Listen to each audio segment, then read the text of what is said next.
Gilli big boss ಗೆದ್ದ ಮೇಲೆ ಒಂದು ದೊಡ್ಡ ಆಫರ್ ಬಂದಿದೆ. ಅದು ಏನಂತಂದರೆ KMFಗೆ ಸಂಬಂಧಪಟ್ಟಂಥ ಪೊಲಿಟಿಷಿಯನ್ಸ್ ಆ್ಯಂಡ್ ಅಧಿಕಾರಿಗಳನ್ನು ಭೇಟಿ ಮಾಡಿದಾಗ ಗೆದ್ದ ಮೇಲೆ ಗಿಲ್ಲಿನ KMF ಅಂಬಾಸಿಡರ್ ಆಗಿ, ಅಂದರೆ ನಂದಿನಿ ಹಾಲು ಆ್ಯಂಡ್ ತುಪ್ಪ ಮೊಸರುಗೆ ಒಂದು ಅಂಬಾಸಿಡರ್ ಆಗಿ ಮಾಡಬೇಕಂತ ಹೇಳಿ ಮಾತುಕತೆ ನಡೆದಿದೆ ಅಂಥೇಳಿ ಕೂಡ ನಮ್ಮೆಲ್ಲರಿಗೂ ಗೊತ್ತಿದ್ದಂಥ ವಿಷಯ.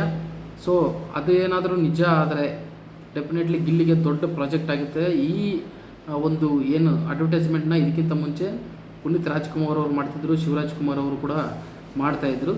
ಗಿಲ್ಲಿನೇ ಯಾಕೆ ಸೆಲೆಕ್ಟ್ ಮಾಡ್ಕೊಂಡಿದ್ದಾರೆ ಅಂತಂದರೆ, ಗಿಲ್ಲಿಗೆ ಈಗ ರಾಜ್ಯಾದ್ಯಂತ ಇರುವಂಥ ಒಂದು ಕ್ರೇಜ್ ಏನಿದೆ, ಮನೆಯಲ್ಲಿರುವಂಥ ಚಿಕ್ಕ ಮಕ್ಕಳಿಂದ ಮುದುಕರವರೆಗೂ ಗಿಲ್ಲಿ ಈಗ ರಿಕಗ್ನೈಸ್ ಆಗಿದ್ದಾನೆ. ಸೊ ಆ ಏನು ಒಂದು ಕ್ರೇಜ್ನ ಬಳಸ್ಕೊಂಡು ಈ ನಂದಿನಿ ಮಿಲ್ಕ್ ಮೊಸರು ಆ್ಯಂಡ್ ತುಪ್ಪವನ್ನು ಮಾರಾಟವನ್ನು ಅವರ ಏನು ಸೇಲ್ಸ್ ಇರ್ತಾವಲ್ಲ ಅದನ್ನು ಹೆಚ್ಚಿಸ್ಕೊಳ್ಳಲಿಕ್ಕೆ ಇದೊಂದು ಅವಕಾಶ ಅಂತ ಹೇಳಿ KMF ಸಂಬಂಧಪಟ್ಟಂಥ ಹಿರಿಯರು ಅದಕ್ಕೆ ಡಿಸಿಷನ್ ತೊಗೊಂಡಿದ್ದಾರೆ.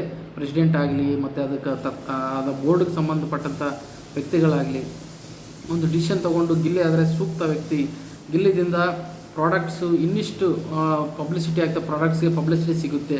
ಗಿಲ್ಲಿ ಫೋಟೋ ನೋಡಿದ್ರೆ ಎಲ್ಲರೂ ಕೂಡ ಸೇಲ್ಸ್ನ ಆ ಪ್ರಾಡಕ್ಟ್ನ ತೊಗೊಳ್ಳಿಕ್ಕೆ ಮುಂದಾಗ್ತಾರೆ ಅನ್ನೋ ಒಂದು ಉದ್ದೇಶದಿಂದ KMF ಬೋರ್ಡ್ ಈ ಡಿಸಿಷನ್ ತೊಗೊಂಡಿದೆ ಅಂಥೇಳಿ ಕೇಳಿ ಬರ್ತಾ ಇದೆ. ಇನ್ನೊಂದೇನಂತಂದರೆ, ಇದೇನಾದರೂ ಗಿಲ್ಲಿಗೆ ಈ ಅಂಬಾಸಿಡರ್ ಪೋಸ್ಟ್ ಸಿಕ್ಕರೆ ಡೆಫಿನೆಟ್ಲಿ ಗಿಲ್ಲಿ ಲೈಫ್ ಚೇಂಜ್ ಆಗೋದು ಪಕ್ಕ. ಯಾಕಂತಂದರೆ ಲಕ್ಷಾಂತರ ರೂಪಾಯಿ ಅವರಿಗೆ ಒಂದು ರೆಮ್ಯುನರೇಷನ್ ಅಂತ ಸಂಬಳ ಕೊಟ್ಟು ಅವ್ರಿಗೆ ಇದು ಅಂಬಾಸಿಡರ್ ಪೋಸ್ಟ್ನ ಕೊಡ್ತಾರೆ.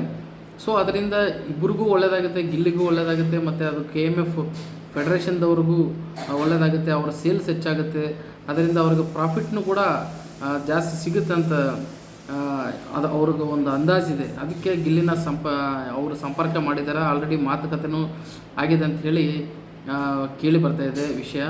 ಸೊ ಇದೇ ಥರ ಗಿಲ್ಲಿನ ಅಂಬಾಸಿಡರ್ ಮಾಡಬೇಕಂತ ಹೇಳಿ ಭಾಳಷ್ಟು ಜನರು ತಮ್ಮ ತಮ್ಮ ಪ್ರಾಡಕ್ಟ್ಗಳನ್ನ ಪ್ರಮೋಟ್ ಮಾಡಲಿಕ್ಕೆ ಗಿಲ್ಲಿನ ಕಾಂಟ್ಯಾಕ್ಟ್ ಮಾಡ್ತಿದ್ದಾರೆ.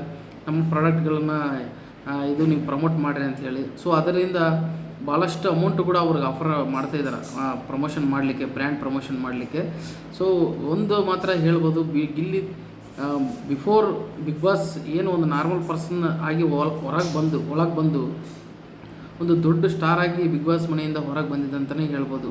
ಸಿಕ್ಕಾಪಟ್ಟಿ ಕ್ರೇಜ್ ತೊಗೊಂಡು ಆ ಕ್ರೇಜ್ನ ಬಳಸ್ಕೊಂಡ್ರೆ ಡೆಫಿನೆಟ್ಲಿ ಗಿಲ್ಲಿ ದೊಡ್ಡ ಶ್ರೀಮಂತನೇ ಆಗ್ಬೋದು ಅಂತ ಹೇಳಿ ನಾನು ಹೇಳಲಿಕ್ಕೆ ಇಷ್ಟಪಡ್ತೀನಿ.